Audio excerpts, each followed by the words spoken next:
साथियों, आज मैं आप सभी के समक्ष इस एक राष्ट्र एक चुनाव नीति के विपक्ष में अपने विचार रखने जा रही हूँ। भारत के संदर्भ में चुनाव प्रक्रिया का विकल्प न होकर त्योहार जैसा है, जो भारतीय नागरिकों में न केवल कल्याणकारी राज्य की अवधारणा को विकसित करता है, बल्कि गणराज्य की अचूक छाप भी लोगों के दिलों में छोड़ता है। लोकतंत्र के लिए जरूरी है बेसिक स्ट्रक्चर डिस्ट्रॉय किए बिना फ्री एंड फेयर इलेक्शन का होना। ऑनरेबल सुप्रीम कोर्ट ने इंदिरा नेहरू गांधी वर्सेस राज नारायण के केस में यही बात कही। यह नीति 1967 से पहले भी चली आ रही थी, परंतु 5 वर्ष की अवधि के दौरान ही कुछ राज्यों की सरकारें भंग हो गई, जिसके चलते पूरे देश में दोबारा चुनाव कराना न केवल राज्य बल्कि केंद्र के लिए बड़ी चुनौती थी। हाँ, ये बात सही है कि भारतीय परिप्रेक्ष्य में वन नेशन वन इलेक्शन कुछ हद तक लाभदायक है। जैसे विकास में रुकावट नहीं होगी, वेलफेयर स्कीम्स लोगों तक पहुंचेगी, चुनावी खर्च व सुरक्षा बलों की तैनाती में कमी आएगी एवं नीतिगत निर्णय निरंतरता से लिए जा सकेंगे। परंतु हमें आंकलन करना होगा क्या यह संवैधानिक है या नहीं, और संविधान को लेकर जहां तक मेरी समझ है, इसमें ऐसा कोई प्रावधान नहीं है जो वन नेशन वन इलेक्शन की बात करता हो।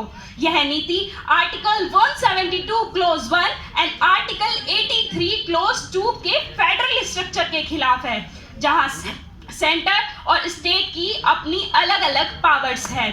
और जैसा कि कुछ विपक्षी दलों का कहना है कि इस नीति को लाने का तरीका है संविधान में संशोधन करना, क्योंकि संविधान इतना कठोर नहीं कि उसमें संशोधन ना किया जा सके। परंतु आज तक की सबसे बड़ी पीठ केशवानंद भारती मामले में ऑनरेबल सुप्रीम कोर्ट ने कहा कि संविधान में ऐसा संशोधन नहीं किया जा सकता जो उसके मूल ढांचे को ही नष्ट कर दे।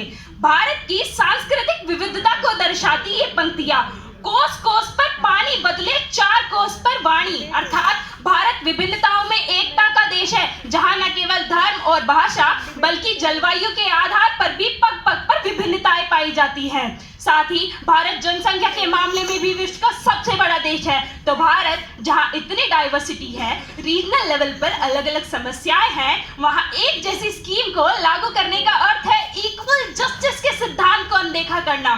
साथ ही हमारे यहाँ पॉलिटिकल पार्टी सेंटर और स्टेट के चुनाव के दौरान अलग अलग घोषणा पत्र तैयार करती है। तो मेरी समझ के अनुसार यदि एक साथ चुनाव होते हैं तो संभवतः एक ही घोषणा पत्र तैयार होगा, जिससे हो सकता है कुछ क्षेत्रीय मुद्दे इसमें अनदेखे अनसुने रह जाएं। इसके अलावा हमें ईवीएम्स एंड वीवीपैट की आवश्यकता 3 गुना अधिक संख्या में होगी, जिससे शुरुआती लागत काफी बढ़ जाएगी। और यदि किसी राज्य में त्रिशंकु विधानसभा होती है या बीच में ही कोई सरकार गिर जाती है, तो ऐसे में यह परिस्थिति उत्पन्न हो जाएगी कि दोबारा से चुनाव कराने पड़े और क्रम टूट जाएगा। और रही बात खर्चा कम होने और करप्शन पर रोक लगने की, तो यदि हम ध्यान दें, चुनाव 5 साल बाद होंगे, जिसका सीधा मतलब है चुनाव प्रचार में होने वाले खर्चों का दुगना हो जाना, जो करप्शन का कारण हो सकता है। अंततः वन नेशन वन इलेक्शन लाने का केवल एक ही मार्ग दिखाई देता है मुझे, प्रेसिडेंशियल फॉर्म ऑफ गवर्नमेंट, जिसका सीधा सा मतलब है कॉन्स्टिट्यूशन के बेसिक स्ट्रक्चर के साथ छेड़छाड़ करना। और शायद ही कोई रूलिंग पॉलिटिकल पार्टी सिर्फ एक साथ चुनाव कराने के लिए असेंबली को डिसॉल्व करना चाहेगी। इस पूरी चर्चा से यही निष्कर्ष निकलता है कि भारत की अमूल्य विरासत 80 करोड़ युवाओं का स्वाभिमान एवं परिश्रम को उलट दिशा में लगाकर human resource, time, money and energy को बर्बाद करना है, जिसका प्रयोग भारत जैसे विकासशील देश को विकसित करने में किया जा सकता है। धन्यवाद।